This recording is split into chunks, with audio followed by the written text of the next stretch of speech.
Nós estamos dando sequência à série de palestras sobre os Upanishads. E hoje nós vamos estar tratando de um dos principais Upanishads, chamado o Chandogya Upanishad.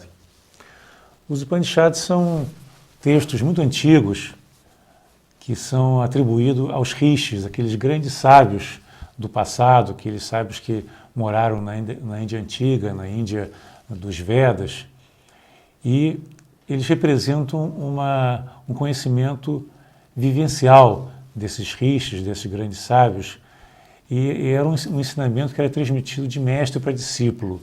Então são ensinamentos muito práticos, profundos e ao mesmo tempo concisos. Os Upanishads, no total, são 112 conhecidos, mas eles não são de um único autor, são vários autores que normalmente não deixam o seu nome gravado, autores esses que então falaram de vivências profundas e do caminho daquele que quer transcender suas limitações, aquele que quer chegar à autorrealização, chegar ao conhecimento mais profundo da sua verdadeira natureza. De acordo com a filosofia da Índia, o ser humano comum está envolto em Maya, está envolto na ignorância, não consegue ver a realidade como ela é. Ele vê apenas um mundo de sombras, um mundo projetado e não um mundo real. Os Upanishads convidam o ser humano a se aprofundar, a conhecer um pouco mais da sua natureza mais interna para, então, conseguir um nível de realização superior. Então, esse Upanishad, o Chandogya Upanishad, ele trata de um tema que é muito lindo, que é a questão da plenitude no vazio. Como os orientais costumam dizer, inclusive num dos textos mais importantes, que é o Bhagavad Gita, para o ser humano comum, quando existe luz, para o sábio existem trevas. E ao contrário, quando existem trevas para os seres comuns, existe luz para o sábio. Isso porque o sábio ele consegue acesso a uma luz que não é a luz artificial, não é a luz exterior, mas sim uma luz interna. O sábio ele está em um outro nível de consciência e, portanto, não depende da luz externa, da luz projetada, porque ele já tem acesso a uma verdade interior, a uma luz interior. Os Upanishads trabalham muito com os paradoxos, com aquele tipo de conhecimento que supera a dualidade. Normalmente nós conhecemos a luz comparando a luz com a sombra, nós conhecemos o bem comparando o bem com o mal, o positivo em comparação ao negativo, o dia comparando com a noite. Então o nosso conhecimento intelectual é sempre baseado na dualidade.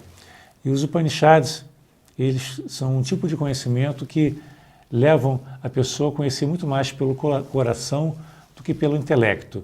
A ideia é que o conhecimento intelectual pode ser muito útil para o conhecimento das coisas do mundo, as coisas que o pensamento tem domínio. Mas quando se trata do mundo espiritual, do mundo divino e da transformação que se deseja, com a transformação de consciência, de mente, é necessário que a mente se aquiete e nós viemos a conhecer as coisas por identidade. É aquele chamado conhecimento, né? Aquela sabedoria do coração. Os Upanishads diferenciam, portanto, o conhecimento superior do conhecimento inferior.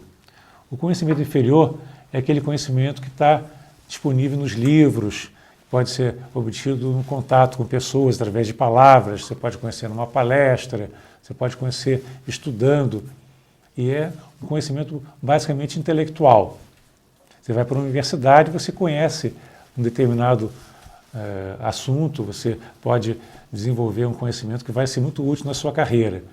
Mas, diz os Upanishads, se você quer ter acesso ao conhecimento mais profundo, que vai permitir uma transformação, uma transmutação do ser, aí você tem que buscar o que eles chamam de aparavidya, ou seja, aquele conhecimento não verborrágico, conhecimento não verbal, não baseado na palavra, mas baseado na experiência direta da realidade.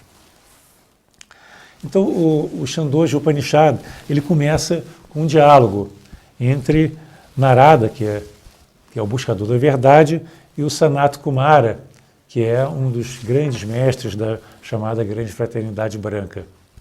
Narada se aproxima de Sanat Kumara e diz a ele que ele gostaria de conhecer aquele conhecimento que liberta, aquele conhecimento que leva além do conhecimento convencional.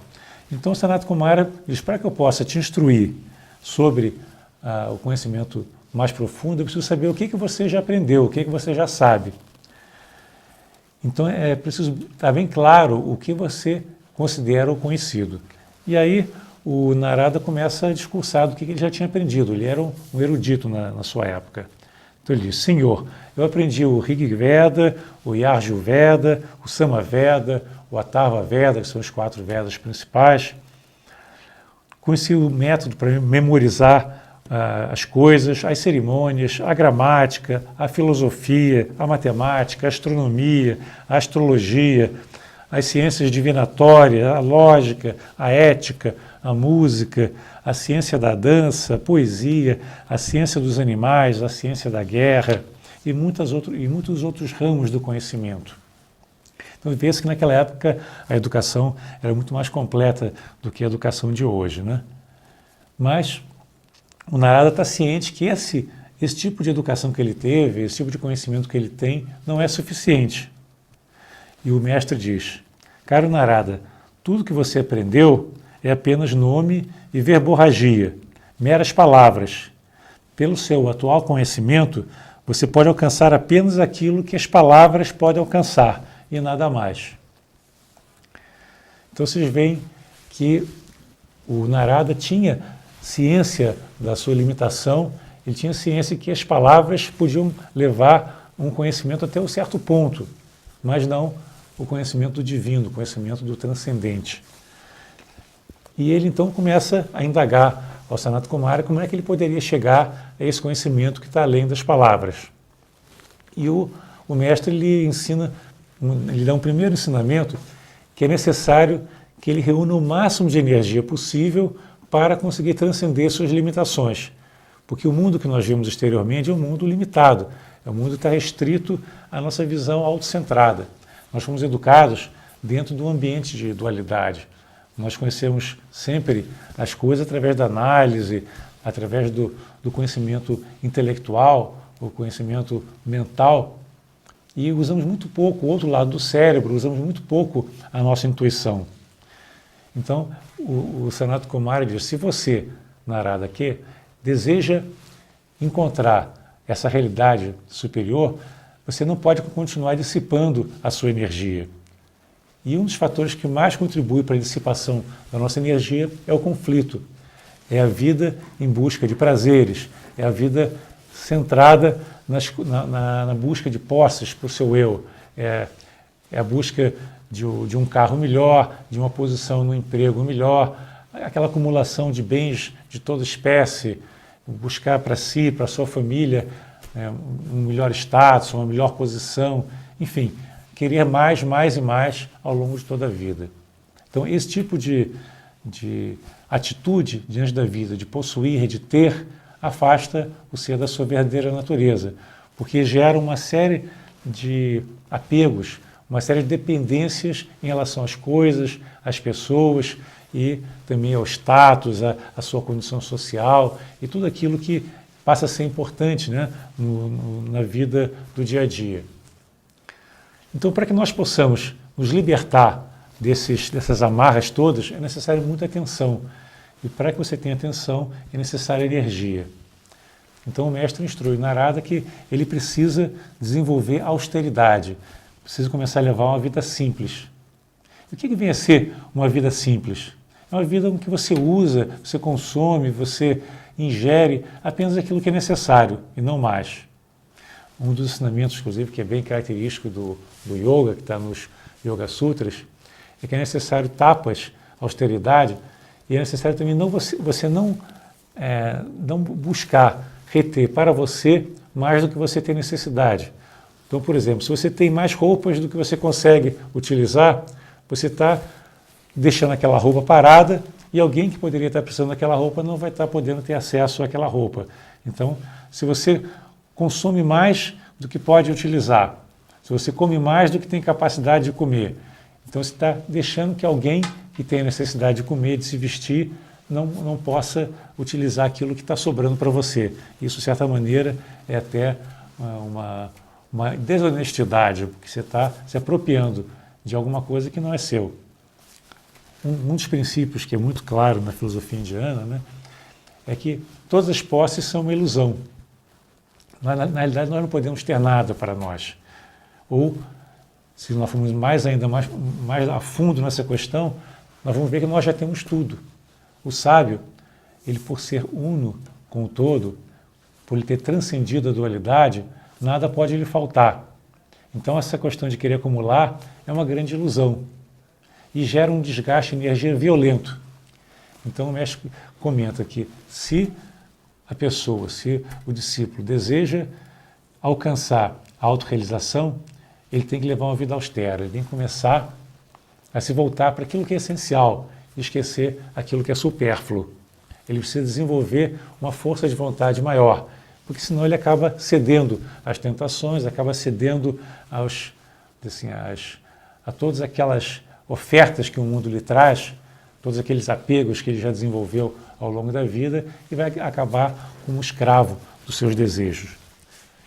Então diz o livro, os Upanishads, que o homem espiritual, o sábio, ele é firme como uma rocha.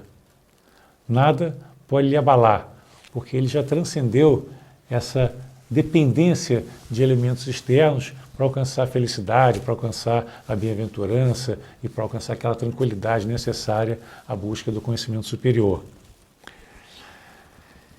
Então, uma coisa que nós observamos é que nós precisamos transcender essa visão autocentrada, essa noção de vida autocentrada, dependente do mundo externo, que nos afasta da fonte do verdadeiro conhecimento. Então, continua o diálogo entre o Narada e o Sanat Kumara. Diz o Narada: Senhor, acho que meramente conheço os mantras, as palavras, mas não conheço Atma, a alma, o espírito das coisas. Ouvi dizer de homens como o Senhor que conhece Atman e, portanto, estão além de toda tristeza. Senhor, estou cheio de tristeza, sofrimento e remorso. Então ele reconhece a natureza dele, né? Uma natureza que ainda está envolto no sofrimento, ainda está envolto na tristeza, porque ele não conseguiu ainda se identificar com a sua verdadeira natureza. Ele continua dependente de todos esses apegos e de todos esses objetos que são a fonte, né, do sofrimento humano. Quanto mais a pessoa está apegada a pessoas, a coisas, a condições, por exemplo, a vontade de ter status, né, a vontade de ser reconhecido, a vontade de ser amado, tudo isso aí gera dependência e gera uma condição, assim, emocional, intelectual, que afasta o ser daquela tranquilidade necessária para o autoconhecimento. Nos Yoga Sutras de Patanjali, o yoga é definido como a cessação das modificações da mente. A mente do ser comum, da pessoa comum, está sempre em busca de alguma coisa. Ela está sempre irrequieta, porque ela se sente vazia, ela se sente carente de alguma coisa que a preencha. Só que ela entende que esse preenchimento vai ser feito através da busca de objetos e de elementos externos. Então ela está sempre em busca de aquilo que ela acha que vai lhe trazer felicidade. Todas essas coisas externas, esses apegos, levam a uma condição de sofrimento, que a pessoa nunca pode obter tudo que ela pode desejar. E quando ela obtém alguma coisa, ela sempre quer mais, porque ela continua se achando incompleta por mais que ela tenha. A ganância humana não tem limites. Enquanto o ser humano está voltado para fora, achando que no acúmulo de bens, de poderes, ele vai se realizar, ele vai cada vez sofrer mais.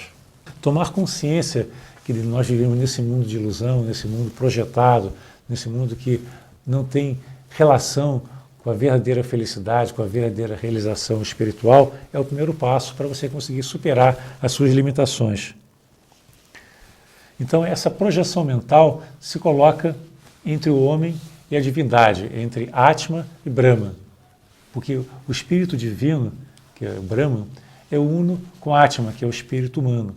Só que enquanto o ser humano não se identifica com esse espírito, se identifica com o seu corpo, ele não consegue entender ele não consegue captar e vivenciar a sua verdadeira natureza. Enquanto o ser humano está voltado para fora, ele não consegue identificar qual é a fonte, o local onde ele vai encontrar essa bem-aventurança, essa realização espiritual. E nós passamos a entender que esse universo é uma projeção do homem, é uma projeção do Verbo. Então, o Verbo é o agente da criação, o homem é o instrumento que permite com que o universo se manifeste de dentro para fora. Existe um conhecimento que na Índia chamamos de Madhu Vidya, que é aquele conhecimento que está além das palavras, aquele conhecimento mais profundo que tem se obtido pela identidade. E é também um conhecimento que não pode ser comprado. Nós estamos habituados a pagar pelo conhecimento. Você vai numa escola, você paga pelo conhecimento. Você vai fazer um curso, você paga por aquele curso. E tem muitos gurus cobrando, inclusive, um valor muito alto pelas instruções que eles transmitem. Mas o verdadeiro conhecimento é aquele conhecimento que não pode ser adquirido, porque ele não é posse de ninguém, ele é posse de toda a humanidade. Ninguém pode ser dono desse Madhu Vidya, que é a sabedoria transcendente. Existe uma historinha que representa bem essa questão de que o dinheiro não compra o conhecimento. Existia um rei que era muito famoso, muito bondoso, era um rei filantropo, era um rei que costumava doar boa parte das suas posses, das suas terras para os seus súditos, para aqueles que precisavam, e era muito reverenciado por todos. Só que ele era uma pessoa muito orgulhosa e tinha assim, uma necessidade, inclusive, desse reconhecimento. Ele não tinha simplicidade. Então, embora ele doava pensando nas recompensas que aquela doação poderia lhe trazer. Então, um dia, conta a história, conta a lenda, ele estava sentado, recostado lá no seu palácio, quando 2 cisnes passaram voando e conversando entre si. E o rei estava atento ao que os cisnes estavam conversando. Aí um dos cisnes falou: olha, o rei, tão famoso pela sua filantropia, pela sua bondade, ele tem feito coisas fantásticas pelos seus súditos, né? E aí o outro cisne comenta: mas o que ele faz não é nada comparado com o que o Saiba Haikua está fazendo. O Saiba Haikua é realmente aquele que conhece a sabedoria, é aquele que realmente está fazendo os maiores benefícios para a humanidade. O rei, ao ouvir isso, ficou muito intrigado, né? E a todo custo quis conhecer quem era esse sábio, esse Haikua que era tão considerado assim um sábio tão elevado. E aí, depois de procurar, ele acabou encontrando no meio do campo uma casinha simples onde morava o sábio. E ele então se preparou uma carruagem com um monte de presentes, um monte de riquezas, e levou para entregar para o sábio, pedindo que ele lhe instruísse. O sábio recebeu o rei, mas não aceitou seus presentes e devolveu todos os presentes, dizendo que a sua sabedoria não estava à venda, que o rei não poderia comprar sabedoria. O rei ficou muito chateado com aquela ousadia do sábio, do Haikua, e voltou para o seu castelo. Só que depois que ele voltou, ele continuou mais intrigado ainda, porque ele não conseguia entender como é que a sua riqueza não era suficiente para lhe trazer mais conhecimento. E aí, depois de muito refletir, ele reconheceu que o Haikua tinha razão, voltou até ele e suplicou com uma postura de humildade que ele instruísse.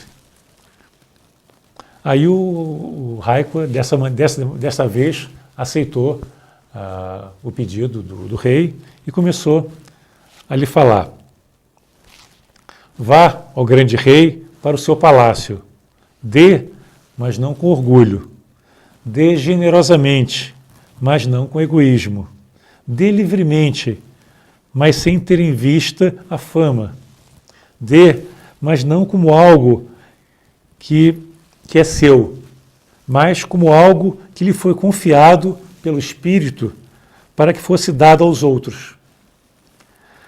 Aquele que vê essa verdade torna-se um sábio, e para ele nada pode faltar. Ele passa a desfrutar de todas as coisas. Você vê que sabedoria, né, essa dos Upanishads. Realmente, o conhecimento verdadeiro, a sabedoria mais profunda, é algo que não pertence a ninguém. Então, o rei, na medida que ele estava doando, tanto os bens físicos como a própria sabedoria, ele teria que dar numa postura de humildade. Dar sem pensar que poderia obter algum proveito dessa doação. Ele teria que dar sentindo que aquilo que ele estava dando não era dele. Ele era apenas um instrumento para que as pessoas necessitadas pudessem ter o que precisavam. Então, o verdadeiro sábio sabe que nada tem. Ele sabe que tudo que chegou até ele, na realidade, é uma propriedade do divino, vamos dizer assim, né? Ele é apenas um instrumento nessa terra para que a riqueza possa ser distribuída. E quanto mais ele distribui, mais ele recebe. São Francisco de Assis já dizia isso, né? É dando que se recebe. Quanto mais a pessoa está disposta a dar, mais o mundo lhe provê com tudo que ela necessita também. Então essa é a postura do iluminado, do sábio, né? Ele está pronto para receber e pronto para dar ao mesmo tempo, né? Ele passa a ser um instrumento do divino aqui na Terra. Então nós vemos que somente esse esvaziamento do nosso ser, o esvaziamento das posses e o esvaziamento da postura de acumulação é que pode permitir uma compreensão mais elevada. O rei, na hora que ele percebeu que ele não podia continuar acumulando, que ele tinha que doar, e doar sem saber que ele estava doando, como se fosse a coisa mais natural do mundo, aí sim ele pôde perceber a realidade e despertar para uma dimensão superior de percepção e de sabedoria. O que é conhecido intelectualmente nunca vai nos levar à realidade mais profunda. E a humildade é uma característica do discípulo. O discípulo é aquele que está aberto para o conhecimento, né? O discípulo é aquele que está preparado para receber um conhecimento de uma estatura mais elevada. Então não adianta uma pessoa querer se instruir se ela não estiver preparada. O rei, quando chegou a primeira vez cheio de presentes para tentar obter a sabedoria, não recebeu nada. Só quando ele se transformou interiormente, quando ele se preparou, se tornou realmente um discípulo, uma pessoa pronta para receber o conhecimento, se colocou numa postura de humildade que ele pôde realmente começar a ser instruído. Então a ideia é que tudo é Brahman, ou seja, tudo é o divino. Nada está fora do divino. E esse todo, que é Brahman, não é o somatório das partes. Ele transcende as partes. Ele está em cada parte e ao mesmo tempo transcende cada parte. Ele é imanente e transcendente ao mesmo tempo. E cada partícula, né, cada fagulha é ao mesmo tempo o Atma, é ao mesmo tempo Brahman, que é divino. Então um paralelo que se faz é o do fogo. O fogo, ele possui uma quantidade enorme de chispas, né, de fagulhas, e todas são da natureza do fogo. Só que cada fagulha só tem sentido como parte do fogo. Cada fagulha é o próprio fogo. E só tem existência dentro do fogo. Se ela se afastar do fogo, ela desaparece, ela deixa de ser uma fagulha, ela deixa de ser fogo.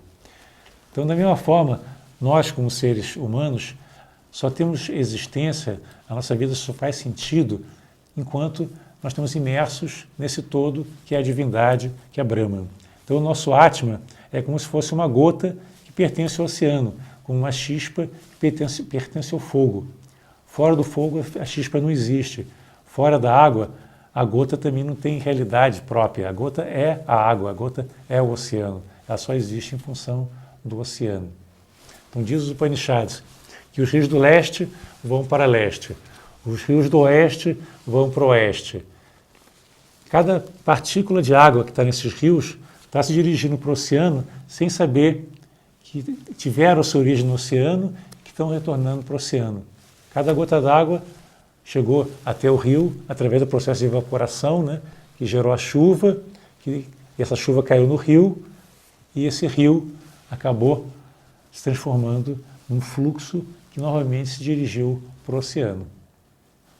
De maneira que, mesmo que a gota não tenha conhecimento que ela veio do oceano e ela vai se integrar no oceano e ela é o próprio oceano, ela não deixa de ser o tempo todo esse oceano.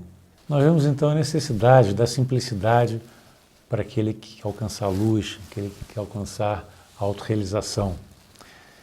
Existe uma historinha muito interessante do discípulo que se chamava Satyakama, que chegou ao seu mestre querendo conhecer Brahma, querendo autorrealização. E naquela época, uma época de seca, as vacas estavam muito magras lá no mosteiro onde o mestre morava. E o mestre chegou para ele e falou: aqui, você tem aqui 400 vacas. Você leva essas vacas para o campo, engorde-as e faça com que elas reproduzam. E no dia que você chegar a ter 1000 vacas saudáveis, você retorna até mim. O discípulo acatou as ordens do mestre, foi para o campo e viveu durante alguns anos sozinho. Ele, as vacas, a natureza, e na medida que ele ia tratando das vacas, ele ia também tendo contato com a natureza. Então, do contato com os pássaros, com o vento, com as árvores, com as plantas e com toda a vida silvestre, ele começou a entender a vida melhor. Na medida que ele se isolou da sua vida mundana e passou a interagir com a natureza, ele começou a sentir a presença do divino em cada coisa, na corrente do rio, no canto dos pássaros, nas flores que estavam se abrindo. E um dia ele chegou a ter as 1000 vacas como o mestre lhe havia solicitado. Então ele retornou ao mosteiro e se apresentou para o mestre. Só que quando ele chegou, o mestre percebeu que ele já não era o mesmo, ele não era a mesma pessoa que tinha saído de lá com as 400 vacas. Ele tinha um sorriso de uma pessoa realizada, uma pessoa que tinha tido contato com a natureza, contato com a vida que está presente em toda parte. Então o mestre realmente passou a lhe instruir porque sentiu que ele estava preparado. Ou seja, o mestre lhe deu uma tarefa, mas essa tarefa nada mais era que uma maneira, um ambiente na qual ele pudesse se preparar para a instrução. E disse que o Satyakama se tornou então um grande instrutor, um grande mestre que ensinou a vários outros discípulos. Então você vê que a simplicidade, a abertura para a natureza passaram a ser um fator fundamental para que ele pudesse encontrar essa condição para a autorrealização. E disse então que o Satyakama teve vários discípulos e um dos discípulos dele que mais se destacou chamava o Pakosala. E esse discípulo era extremamente dedicado, tinha uma extrema vontade de alcançar a autorrealização. E o interessante é que o mestre, durante muito tempo, lhe instruiu, ele vivia no mosteiro junto com ele, e ele observou que vários outros alunos, vários outros discípulos menos dedicados estavam sendo elevados, estavam passando por iniciações, estavam recebendo instrução, e ele continuava sendo esquecido, vamos dizer assim, pelo mestre. E todos começavam a observar por que essa discriminação em relação a um discípulo tão dedicado, que é tão fervoroso na busca da autorrealização. E aí chegou um dia que esse discípulo, né, o Pakosala, ele resolveu sentar para meditar, e ao mesmo tempo ele falou: eu vou começar a jejuar e só paro de jejuar e de meditar quando tiver alcançado a realização. Então ele entrou nesse estado de meditação profunda e, de repente, quando ele menos esperava, ele sentiu que alguma coisa estava acontecendo. É que, de acordo com a tradição, os senhores da chama, os mestres de sabedoria superiores, se compadeceram dele, perceberam que ele estava preparado e passaram a lhe transmitir a instrução. E é interessante que nos Upanishads está dito qual foi a tônica principal da instrução que esse discípulo recebeu. Então disseram os mestres: Brahman, que é o supremo, a divindade maior, Brahman é vida, Brahman é alegria, Brahman é o vazio. Essas palavras podem parecer paradoxais. Como é que o absoluto pode ser o vazio? Como é que o absoluto pode ser a vida? Mas se nós começarmos a investigar com o nosso coração, nós vemos que a alegria só existe no vazio, só existe quando existe sabedoria. Por que que a alegria só brota a partir do vazio? Alegria no sentido de felicidade, de autorrealização, aquela alegria que vem de dentro, não aquela alegria efêmera, transitória, que é muito mais um estado emocional. Nós estamos nos referindo a uma alegria muito mais profunda, aquele estado de plenitude, de saber-se integrado com o mundo, com a natureza, com os pássaros, com as águas dos rios, etc. Né?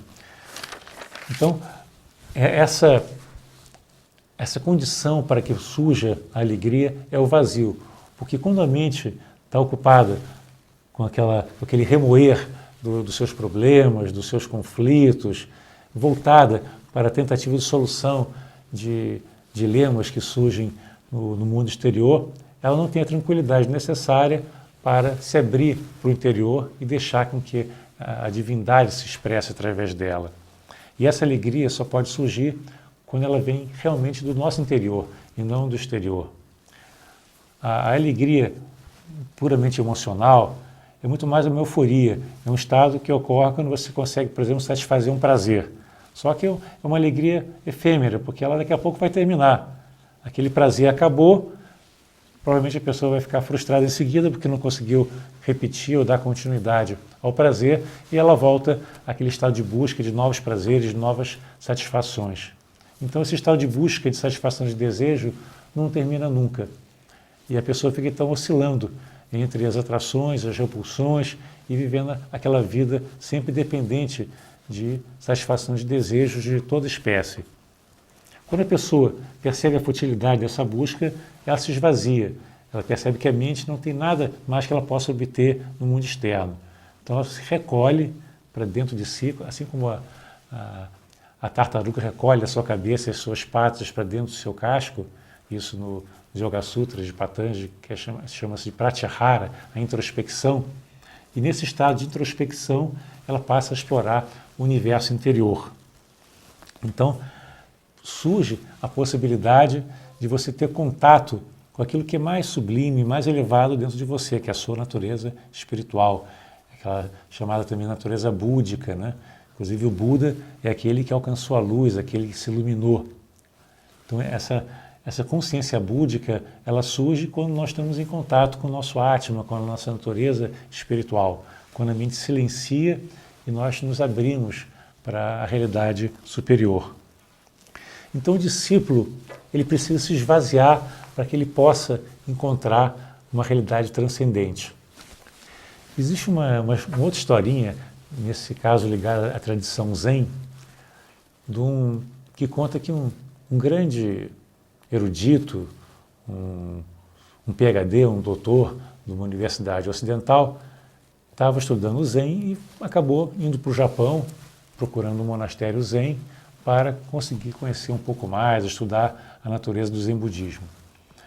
Então ele bateu na porta de um mosteiro Zen e foi recebido pelo mestre Zen, que muito amável, levou ele até um aposento e começou a lhe servir chá, que é a cerimônia do chá, uma cerimônia muito comum no Japão. Então ele colocou 2 xícaras, 2 chávenas de chá e começou a servir o convidado, aquele doutor tão erudito. Então ele começou a derramar o chá na xícara e continuou derramando de forma impassível. Então a xícara foi enchendo, chegou um momento que a xícara chegou ao seu limite e começou a transbordar. Então o chá começou a transbordar até encher o pires. E o mestre lá impassível continuando a derramar o chá na xícara. Aí daqui a pouco o chá começou a se derramar pela mesa também, foi se espalhando, e chegou um momento que aquele doutor, né, aquele erudito, não se conteve e exclamou: mestre, o chá está escorrendo, está derramando.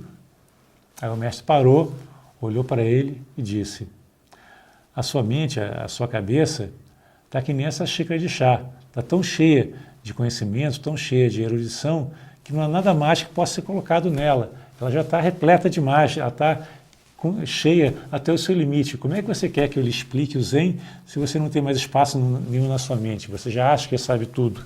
Então, não há espaço para o novo. Então, essa historinha mostra a necessidade do esvaziamento. Nós, durante um certo tempo, nós achamos que nós temos que conhecer mais e mais, né? Ter mais informação, armazenar o máximo de conhecimento na memória, ter mais e mais títulos, né? Mais reconhecimento, mas, na verdade, para que o verdadeiro conhecimento possa chegar até nós, a sabedoria, nós temos que chegar àquele vazio, aquele reconhecimento que nós nada sabemos. Mas Sócrates, né, um dos grandes sábios da Grécia Antiga, já dizia que tudo que eu sei é que nada sei. Então, essa postura de humildade é fundamental para se chegar ao conhecimento. Na Voz do Silêncio, que também é outro livro essencial para o estudo de quem quer chegar à autorrealização, o último livro escrito por Madame Blavatsky, está dito o seguinte: vós deveis estudar o vazio do aparentemente pleno e a plenitude do aparentemente vazio. Então vocês vejam que a sabedoria desse livro, né?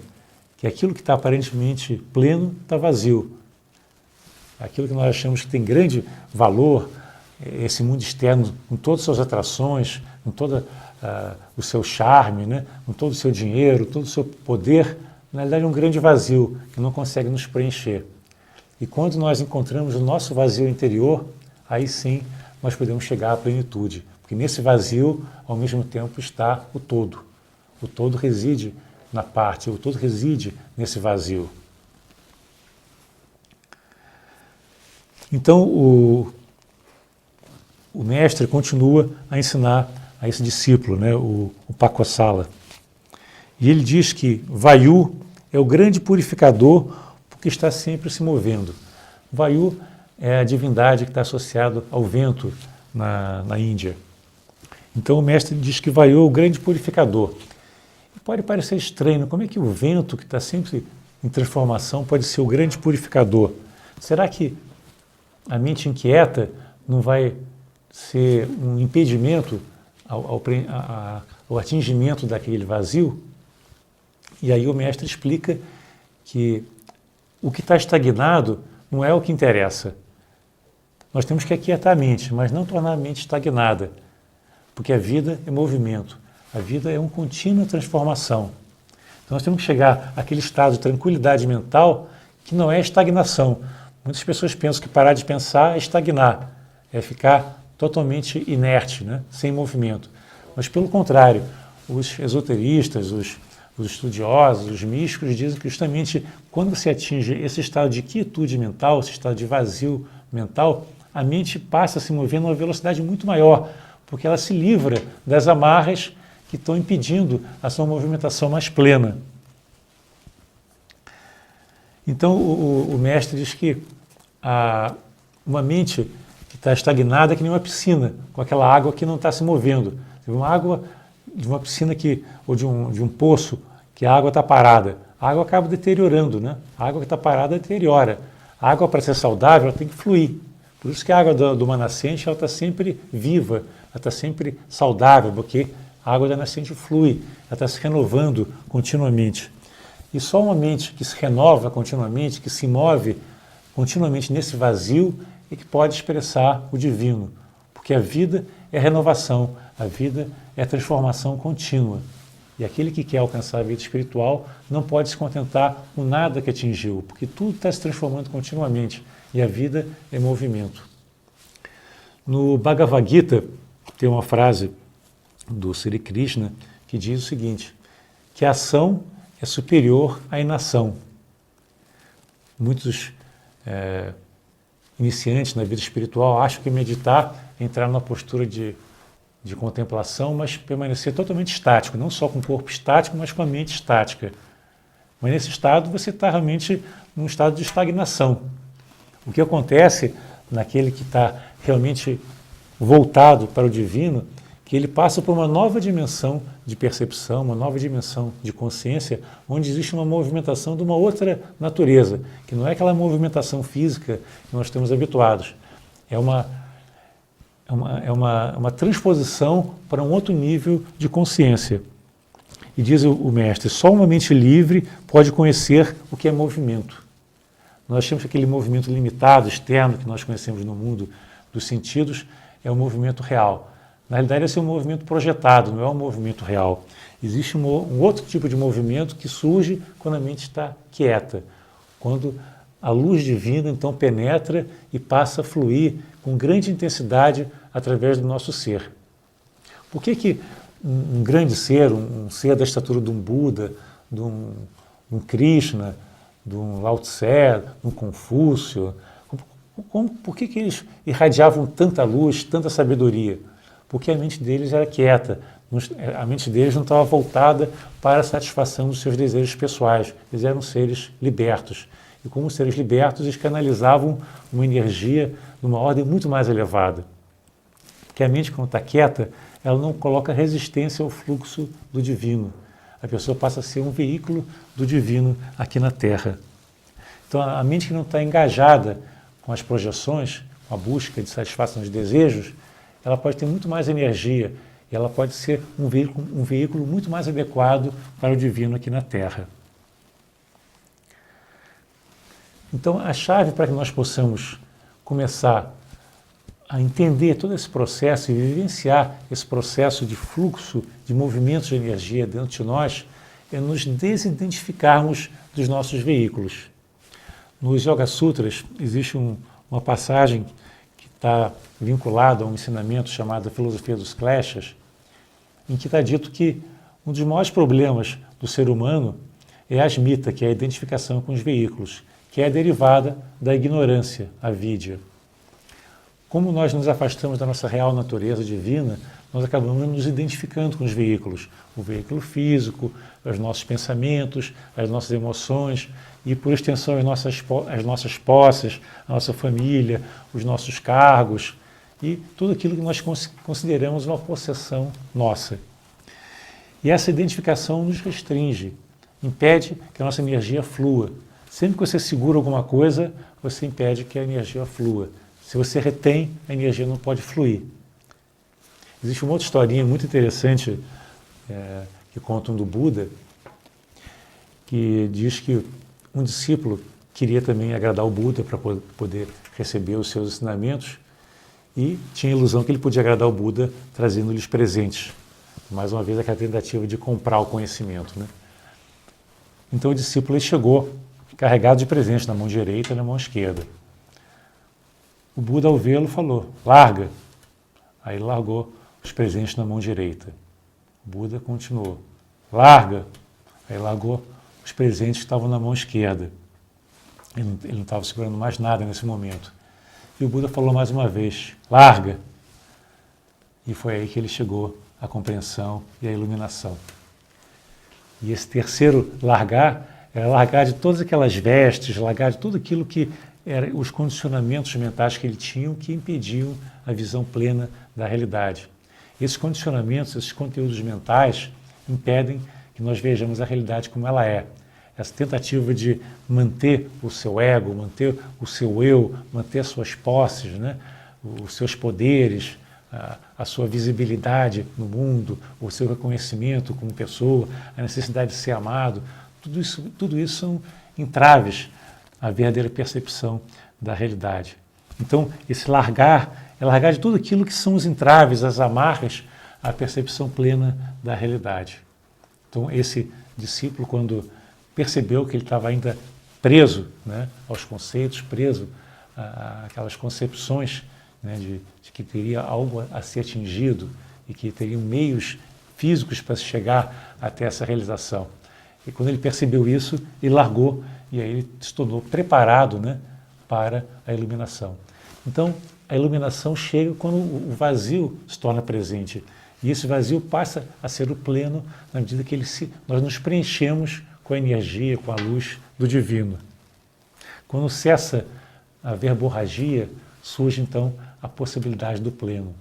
Porque a palavra não é coisa, a palavra é apenas a descrição, a palavra é um símbolo. A coisa em si só pode ser percebida pela experiência direta.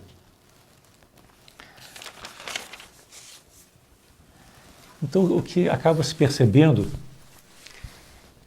é que só no infinito nós podemos obter felicidade. Se nós estamos dependentes de qualquer elemento externo para nos realizarmos, é impossível alcançar essa felicidade. Tudo que é pequeno, que é restrito, leva à insatisfação. né? Se você vive num mundinho pequeno, fechado, né? Um mundo criado pela sua mente, você não pode ser feliz num mundinho tão pequeno. E esse mundo pequeno é criado, esse invólucro que nos fecha, nos inibe, é criado pela nossa própria mente, pela aquela ilusão de que nós somos seres separados. Na realidade, nós somos o todo o tempo todo. Desde que nós nascemos, nós nunca deixamos de ser o todo. A gota nunca deixou de ser o oceano. Só que nós esquecemos dessa condição de unidade e passamos a viver de uma forma autocentrada, dessa forma feia, dessa forma limitada. E qual é o caminho, então, para a vida espiritual? É o rompimento com esse casulo, com essa concha, com esse obstáculo que nós colocamos em torno de nós mesmos. Nós nos fechamos dentro de um mundinho muito fechado, muito limitado, muito pequeno, e daí não é possível alegria. Como é que nós podemos encontrar a plenitude dentro de um mundinho que é tão restrito? O que nós vemos hoje, as pessoas caminhando no sentido oposto da autorrealização. As pessoas têm muito medo, são muito inseguras e elas querem cada vez mais garantir a preservação do seu corpo, das suas posses, da sua condição social. Então elas se fecham cada vez mais, elas se trancam cada vez mais, com medo dos bandidos, com medo que alguém roube aquilo que é seu, as suas posses, os seus bens todos, que possam de alguma forma afetar a sua família, tudo aquilo que ela acumulou ao longo do tempo. Então, são mais trancas, mais ferrolhos, mais muros, mais separação. E com isso a pessoa vai se tornando cada vez mais infeliz. Porque ninguém pode ser feliz atrás de quatro paredes, enclausurado.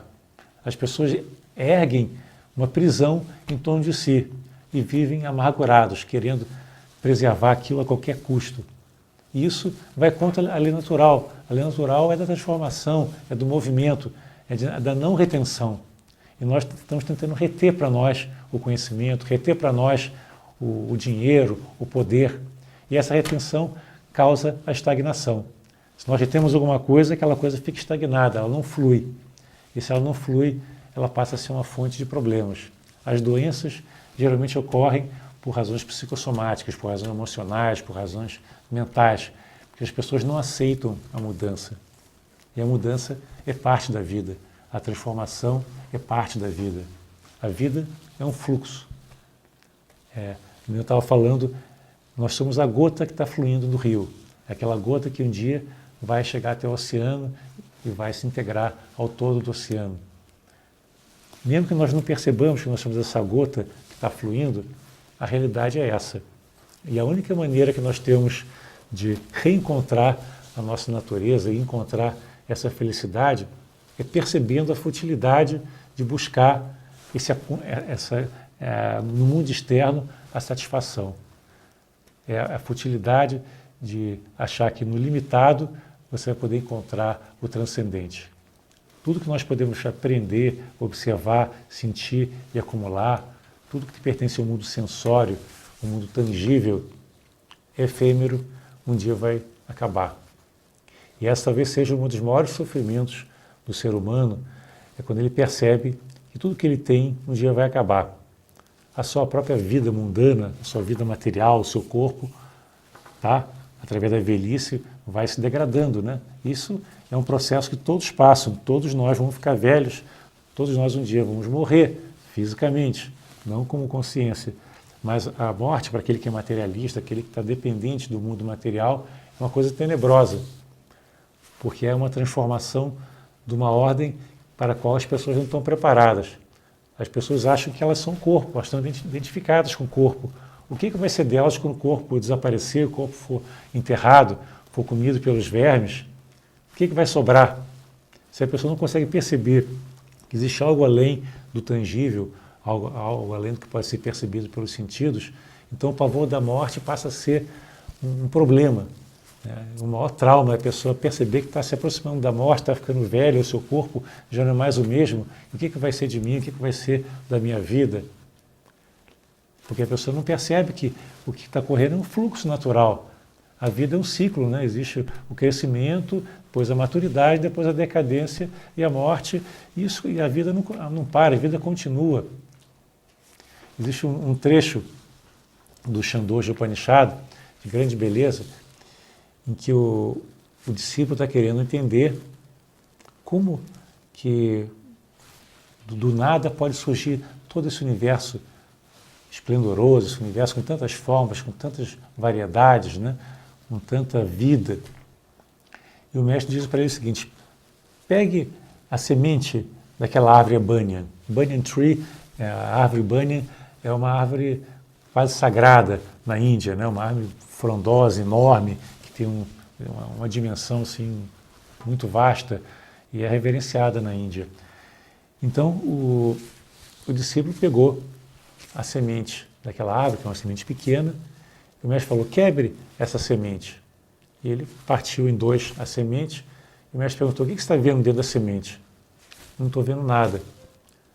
Então, assim é a vida.